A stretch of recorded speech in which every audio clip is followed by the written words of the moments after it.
Greetings and salutations to all you folks out there. So someone answered my call. They sent me a replay and it's a Stella Maris game. This is going to be the 4 versus 4 version and it should be an awesome one, but just a reminder, I need replays. I have had no replays submitted in several days and all of my backlog has been gone through. They're all either desynced, not castable, or corrupted because they've been there for a long time. So anybody who has any games that I need to see, send them to me, and I will do my best to cast any that are worthy.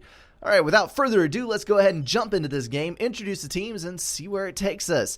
On the northern side, we have the John. He's taking Silver Seraphim. Then, Ziki Piezdingo. I have no idea. That looks kind of like a mix of Spanish and something else, but whatever. We're going to call him Dingo. He is the dog, and he's taking green UEF. Then on the front line, we've got the saddest panda you will ever see in your life, who is taking the brilliant pink Seraphim, and he's throwing out a first bomber. And then on the right-hand side, Yorick taking Cybern in the muddy beige red color. I suppose that is maroon. And he is versus the double team on the other side. Southern side, Michelio taking Aeon, Ralph Wiggum taking Seraphim. Then about to be slugged in the face by this T1 bomber, we have Belated Cube, who is taking yellow Cybern. That bomber is going to run right down the center here. Let's see where he's going to hit. And it is dead on that engineer. And on the left-hand side, single-handedly taking on the double team in the north, it is Raptor Jesus, everyone's favorite water-walking lizard. He is taking white Cybern. I do love Cybern. There's a lot of Cybern on the map here, and honestly, for this map, Cybern is one of the stronger factions because that Salem, ooh, there's a bomber coming in early and going for absolutely the worst target he could possibly be going for. Nice little hover bomb there, picking up a drop on the ACU, and then this engineer here and some damage on the Bex. You never, ever, ever, ever want to hit the ACU with a single T1 bomber because that wastes your DPS. That ACU will regen its health. It will not really be affected at all by that bomber that's harassing it. And there we go, popping not only the engineer right here, but also, actually, that was an anti-air unit. My bad, peeps. It also killed the anti-air unit that was building inside the factory there. So, nicely done on that one. That area of effect is a beautiful, beautiful thing. The John is getting in the water early, and that is a solid plan on this side. You can see we have an impassable cliff here. This side cannot run engineers into the water. You've either got to edge build them, or you got to drop engineers in. Realistically speaking, you should have drops anyway because you want to secure these islands as quickly as you possibly can. You've got 3 and 3 mechs here with 3 on the edge and then 2s on this side. This is a team-based map, no doubt about it, because this 3-player team focused on these 2 players has a significant mass extractor count advantage. 3 ACUs versus 2 ACUs for initial build power, and then they have more mass extractors on their side of the map than the other team does. So you have to have a team effort in order to overcome all of the disadvantages on one side or the other. This bomber right here is up to 4 kills now. Nice little dodge with the T1 engineer. Finally have 2 interceptors coming in on him.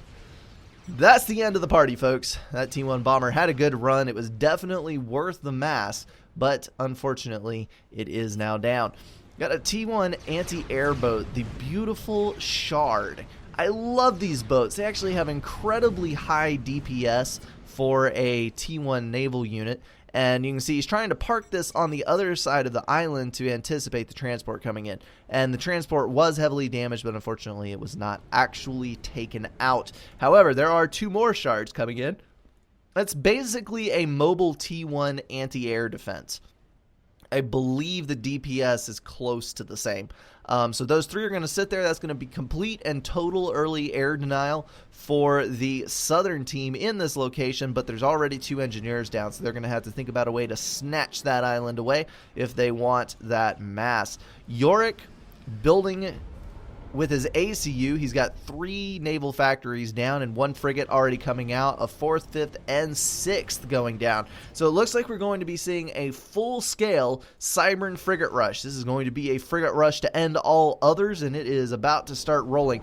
This T1 sub right here, what do I think about that? I think it's actually a semi-decent idea because the T1 sub would also be able to pull engineer denial for the UEF. However, these Seraphim engineers are hovering, which means the sub can't hit them unless it surfaces and uses its deck gun.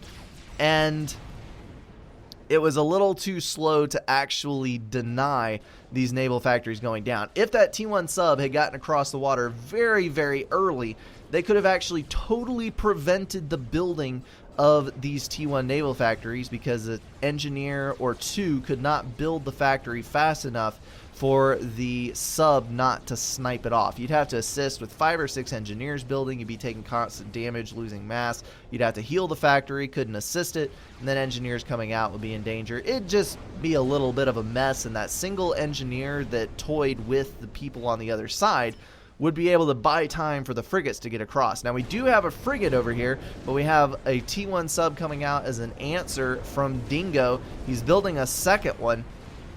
Honestly, I think Edge building a torp defense would be more effective in this situation. This frigate's going to use its deck guns, which obviously attack above the water. I don't know what I'm rambling on about, guys. You're just going to have to excuse me on that one. It is going to easily knock out the engineers. Where my train of thought was going on that was Seraphim engineers hover, and you have to have a gun above water to kill it. But apparently I am so sleep deprived and brain dead that I'm just rambling on nonsense. And, oh well. You guys will just have to watch and deal with it because it is what it is. So we have 4 frigates coming in from the south. That is 1 Aeon, 3 Seraphim, and a couple of shards. So we do have a good anti-air presence, and it's not going to be enough, though, for a naval denial. Those Cybran frigates are just too strong, and there's 5 of them already in the water. Yorick assisting his factories, throwing out frigates as fast as he can possibly manufacture them. Let's take a look at, he's high on the eco board, 42 mass per tick. Belated Cube is right up there with him at 39, but right now he's sitting at the top of the income list. So that's going to let him push all those factories very, very easily. He's actually relatively balanced, not really pulling too much of a negative, so he's building those frigates full speed. And this is basically exactly what you have to do. If you do not get this stuff out early, the 2 versus 1 advantage will wipe you from the face of the earth if you're not careful. Now, Saddest Panda does have a little bit of an issue here. He's got Belated Cube over in his naval space. This is going to put a pretty big damper on his build power. We've got 2 frigates and 3 T1 subs slowly but surely taking out all of his naval factories. And here comes a drop. Maybe that will rectify the situation, but I kind of doubt it. Ralph Wiggum dropping an upgrade there, not -6. What upgrade is that? I am not entirely sure.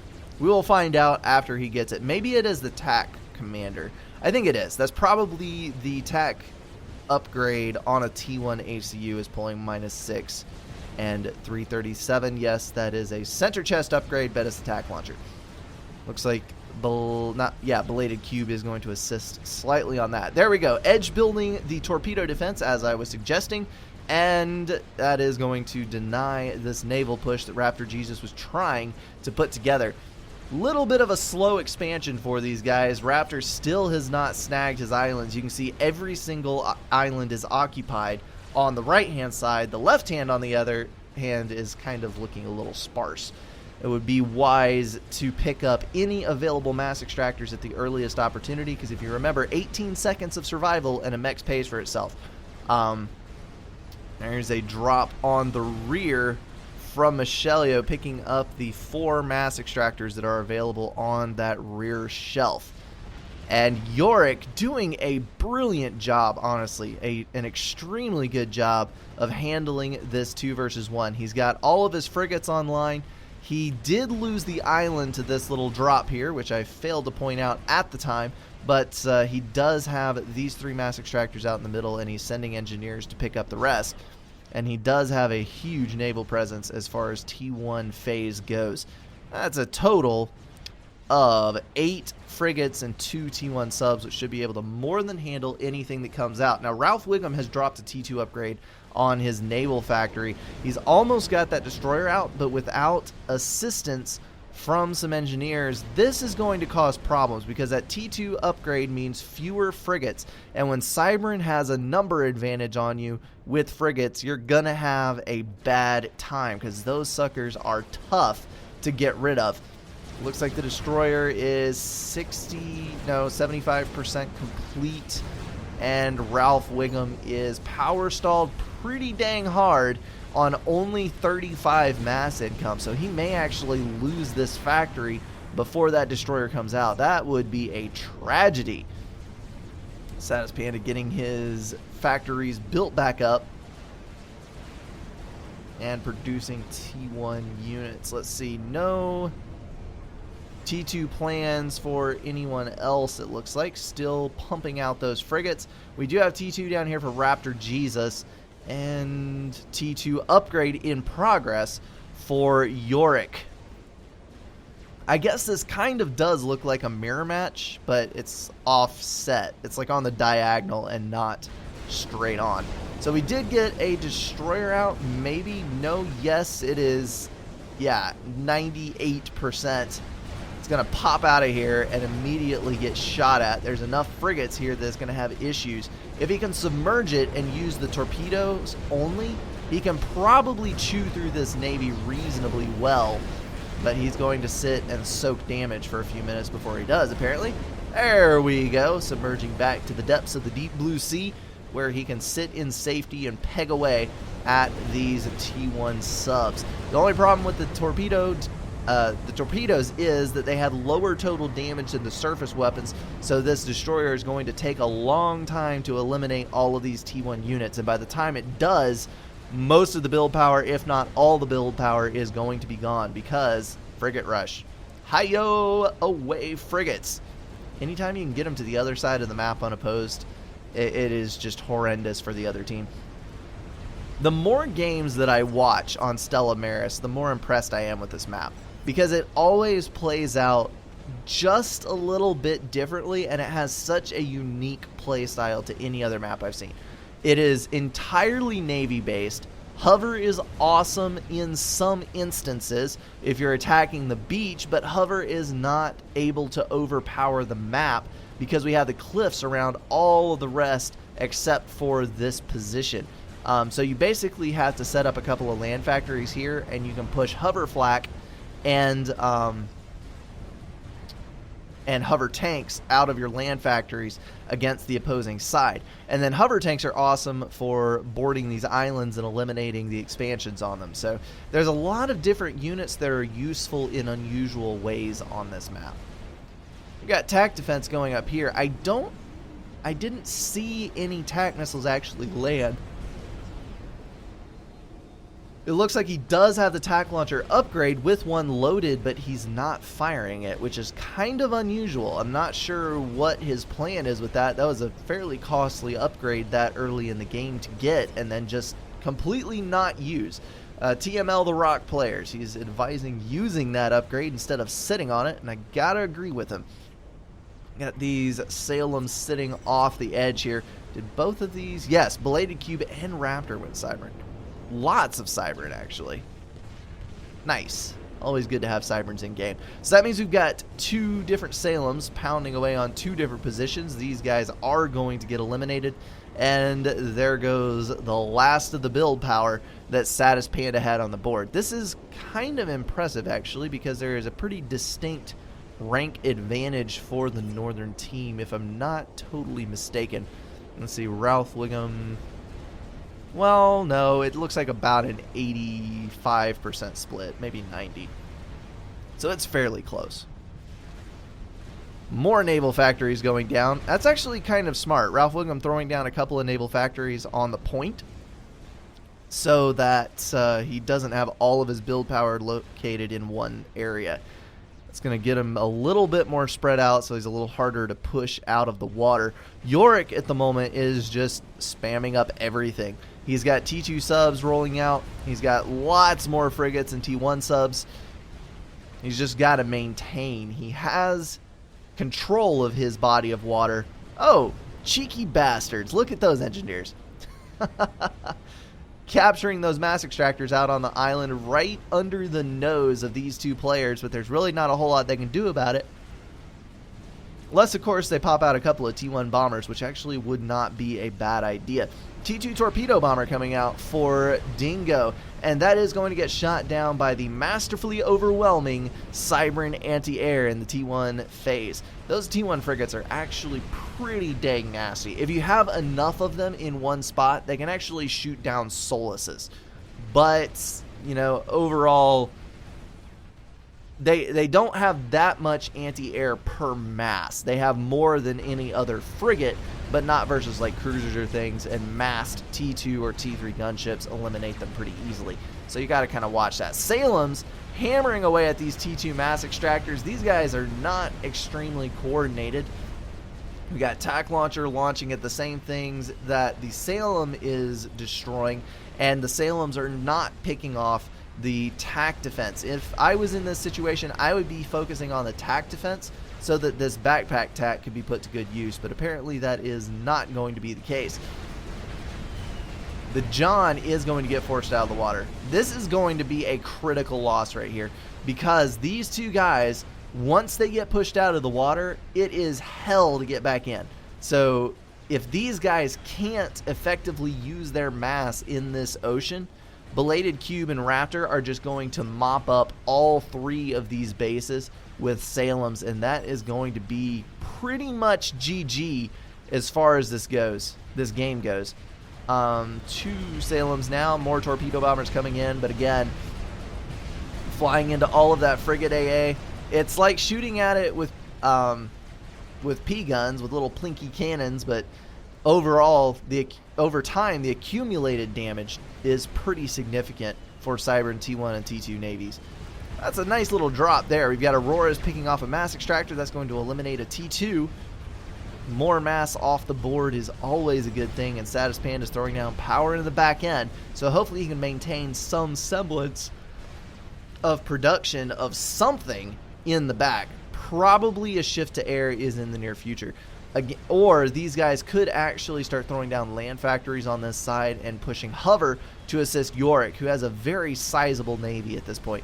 He's got, let's see, 2 or 3 T2 subs, a whole bunch of frigates, and a Salem.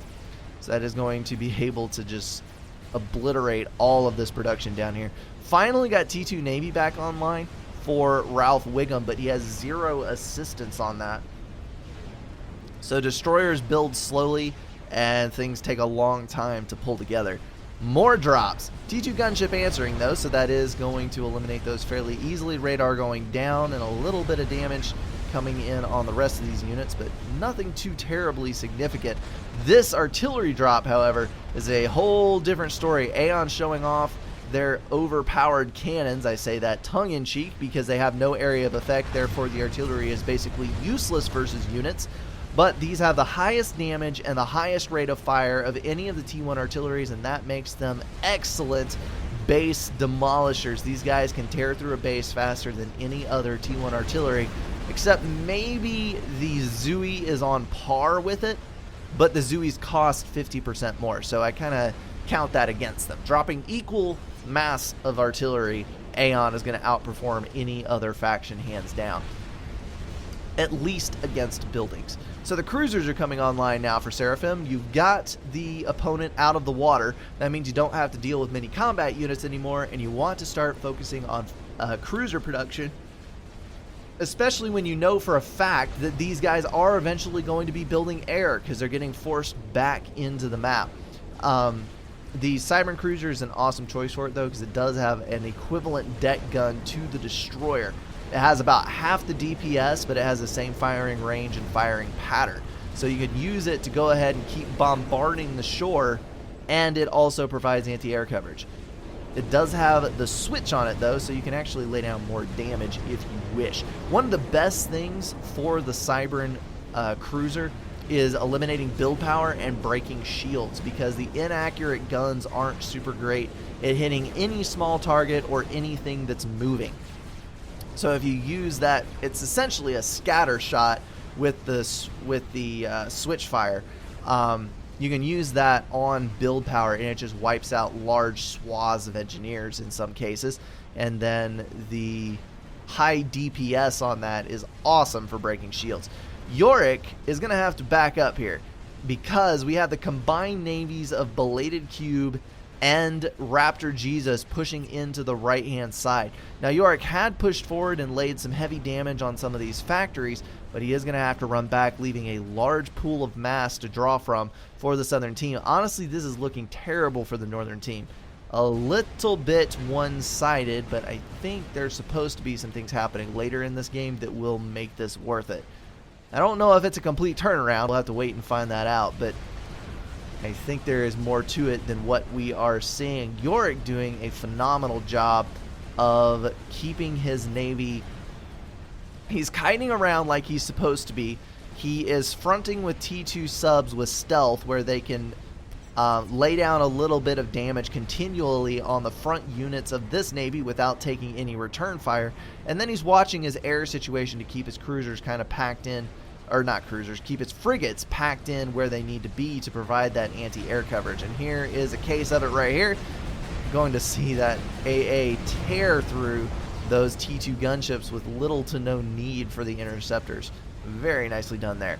So we're going to have to play the waiting game and see whether or not Yorick can save this thing, because he does have enough navy to compete, and it looks like he has, yes he does, the torpedo upgrade on his ACU, which means he's going to be laying 200 plus DPS into this navy from a fairly significant range. As long as he can keep some anti-air nearby and some semblance of air control, which it looks like is about to go poof, he does not need to get torp bombered.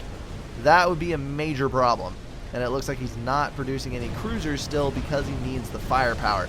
He is walking right in though and doing some incredibly heavy damage to these navies. As long as he doesn't get swarmed by multiple destroyers, he should, and I repeat, should be okay. Got another T1 drop in the mid here. Michelio keeping up the pressure, preventing Satis Panda from rebuilding his mexes. That is a nice little touch there. You may not be able to drop it yourself and take them, but if you can deny them from the other player, it's always a good thing.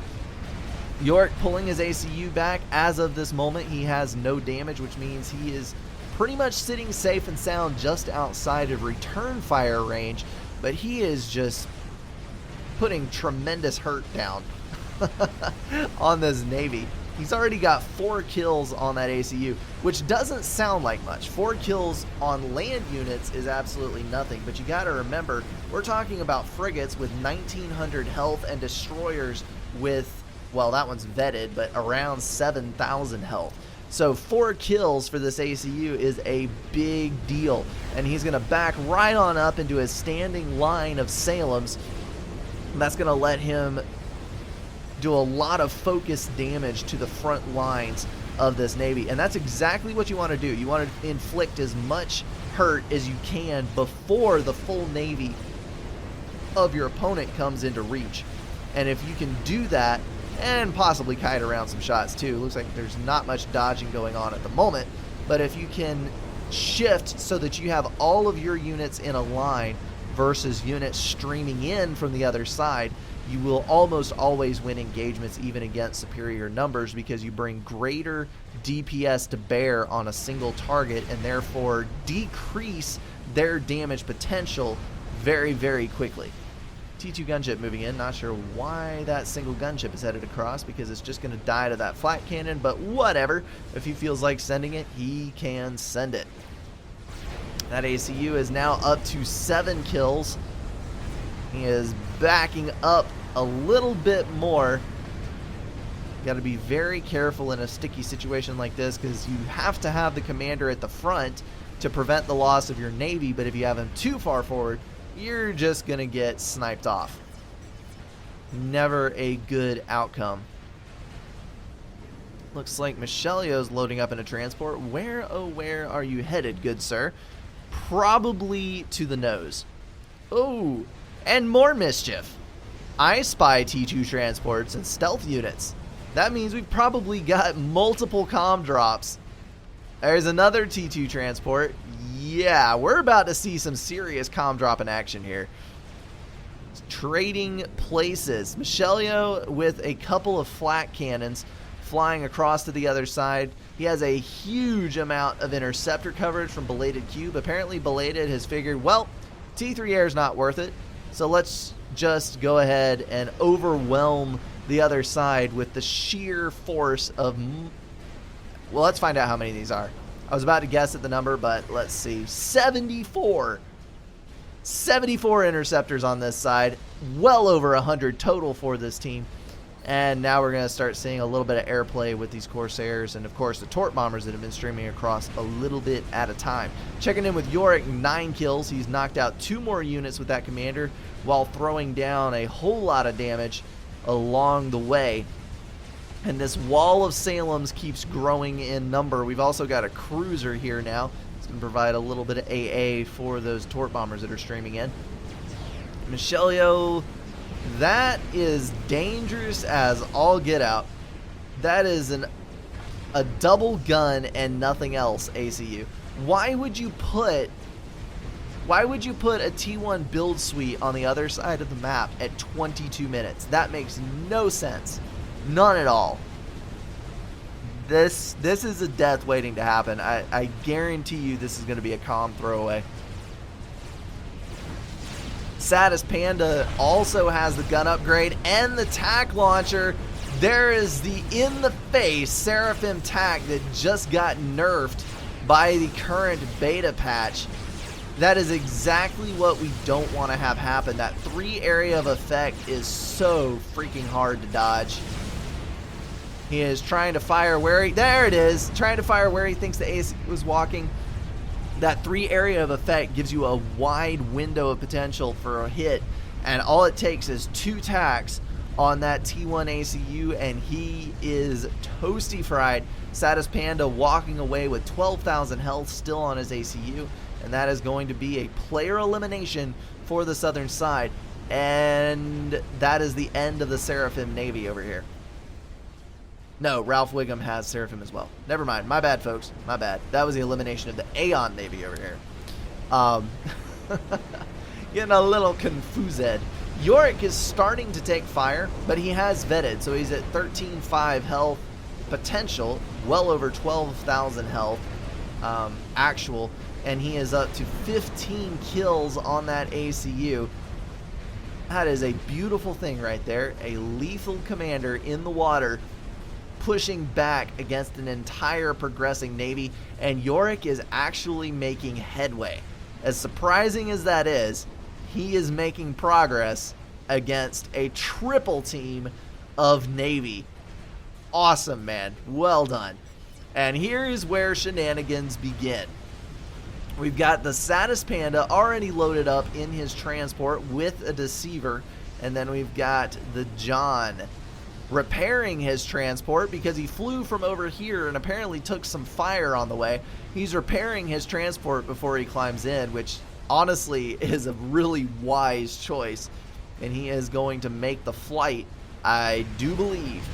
Dingo kind of chilling out, building a torp, but no eco, none whatsoever. So he really can't do much of anything right now. He could reclaim the wrecks around him, and that would help him build something, but not a whole lot one ACU without a base can do. Alright, so we've got the 2 transports online. They are headed across, each with his own personal deceiver, so it doesn't matter if they separate.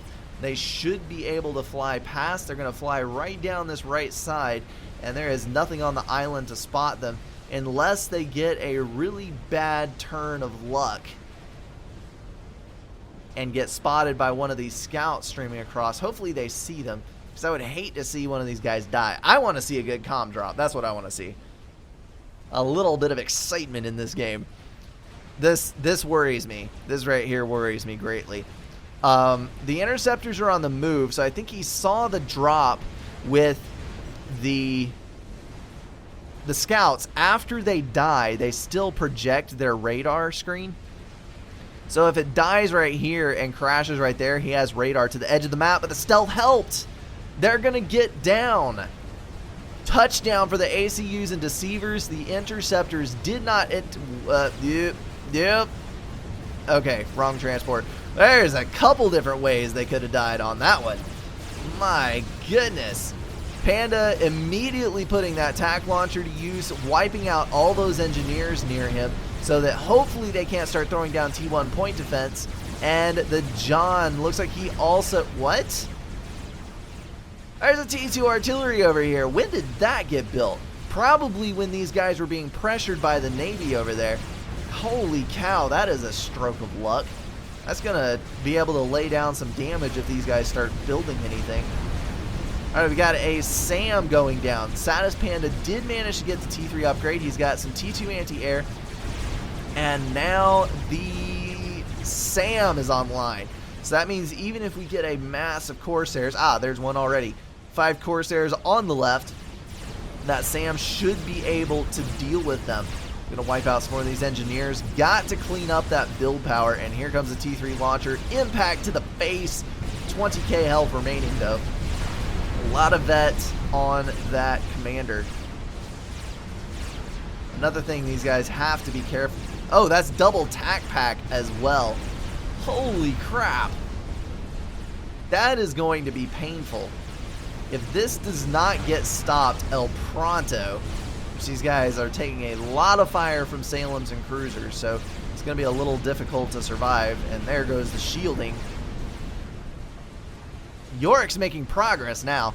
He's seen this opportunity and he is seizing the moment, using his Navy. Even though he has less of a Navy, he is picking off the streaming unit while the clump is down here, and he is going to be able to do some damage on that one. Oh, shield down, second shield up. If you rebuild the first, you'll actually have a significant amount of coverage. T2 gunship moving in, that SAM is gone, which is highly unfortunate. He's trying to build another, he's trying to move closer to this area here. Corsairs coming in. That is not good news. That's a lot of Corsairs. The John taking some hits down to 6,000 health. Looks like they're going to swap targets to Panda though. 4,000 health. Dodging around like a maniac trying to escape all of these cruisers. Panda, no! Dodge for your life, my friend. Corsairs have been significantly harder to dodge recently. Flak going down. Ooh, buddy. Tac launcher trying to kill some eco. That T3 Mex is not worth it, my friend. You need flak and shielding because you're taking a whole lot of damage unnecessarily. Another pass from Corsairs and another hit from the artillery over here. Satis Panda is going to die. I can feel it in me bones. There is no way he's coming out alive on that one. Ralph Wiggin is doing a fantastic job of expanding over here. He's got T1 artillery rolling out. He's got T2 mobile flak rolling out. And it looks like he is... No, I thought he was going for a T3 upgrade there for a second, but he is not. Shield down on Panda, but he's down under 4,000 health, and we have a point defense over here. John also struggling health-wise, but it looks like the Navy has been pulled off of them to go deal with Yorick, who now has 24 kills on his commander. So much mayhem and madness, and there he goes. Well, crud. That's depressing. Thankfully, most of the Corsairs are going to die on that, but now we have T1 artillery hurting the shields. We got radar going down. Not going to get out of this, I'm afraid, the John.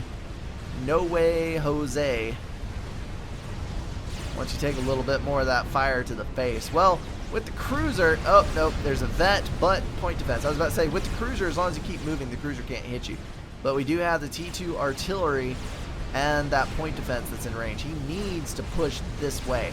He can dodge artillery. He can't dodge that point defense. Oh, that's cool. The shield bubble popped up with the artillery shot inside the shield. And that means that the shot hit the inside of the bubble and did not impact the ACU. That was pretty cool. I like it when random stuff like that happens. Fire beetles. I spy fire beetles. Unfortunately, I don't think his ACU is going to get a chance to use them. 1,600 health. This point defense right here killed this ACU. That single point defense. Because the John, if he had run into the artillery in this direction, you cannot kill a microed ACU with that few a number of streaming. Ooh, that was green. Yes, Dingo died. Okay, he was trying to move to this side, but you know the story, folks. No eco to back him up, not any units to back him up, so it's basically an undefended UEF comm walking across the map. Not much to be done there. Alright, anyway, as I was saying, if you only have a handful of artillery streaming in at a time, as long as you run in a zigzag line, you have absolutely nothing to fear from 4 T1 factories with a T3 tank launcher gun upgraded ACU. It literally cannot kill you. However, if you micro in the same spot, taking shots to the face from T2 artillery, occasional cruiser missiles because you're hanging in one spot too long, and a point defense, that will eventually kill you. So, yeah. Mother of T2 point defense, Belated Cube built a lot. Holy kishmoles. That is overkill, bud. Massive overkill, especially considering the fact that the tack launcher comms could just tack it if they were moving in that direction. But whatever, float your boat. Alright, so we've got 3 versus 1. And normally I would say that that's a guaranteed win. Yeah, they're going to win. I was about to say York has so much stuff here that it's going to be about impossible for this Navy to move in, but I do think eventually York is going to cave strictly because of the eco disadvantage. Now York is pulling 135 mass as opposed to 65, 54, 37, 50, that kind of number. Normally I would say that that is one-man clutch comeback territory, but Ralph Wiggin is also pulling 154 mass per tick, and he is actually getting the T3 land upgrade as we speak. So even if York can hang on for just a little while, he is eventually going to get overwhelmed by land units on his own side. So I'm going to bump up the speed just a little bit, and we're going to watch how this plays out, because I think there's only one way this can turn, but we're going to see it through to the end. Yorick pulling 29 kills. 29 naval kills with a Cybran Torp Com ACU. That is the most I've ever seen in a game. 30. He is still going to keep increasing. We're just going to see how long this goes. Massing T2 Torp bombers down here. That is definitely the way to deal with that ACU. The problem is when he's sitting in the middle of a bunch of his own boats and next to a landmass, it's very difficult to actually land torpedoes on that commander. So right now, they could easily kill him. But I don't think they're looking at that opportunity very well. So that commander is just going to keep killing things. 32 kills and continuing to wind up, holding his Salems in the back next to the factories and dealing damage to single oncoming ships as they get into range. And that ACU kind of just hanging out at the front, nailing frigates and mermaids and anything else that comes within reach. 34 kills. Seriously though, how many is he going to get before these guys finally clue in and throw all these T2 Torp bombers at him? That is all that needs to happen and this game is over. He is up to about 8 Salems now. Well, one finally died. So much Salem. Is he actually going to pull this off? We have many Mantis moving in. Point defense going down. These guys need to build a point defense. It looks like he is fronting enough units. There goes the Otham in that. No, I still think he's doomed. Doomed! And the problem is that now he can't leave his Salem sitting still because there's cruisers firing. And that means lots and lots of attack missiles, which is tons of damage. If he could walk his ACU close enough, check out the range on this upgrade though. That Torp range. That is probably the ACU, yes, I think. Yep. Surely be.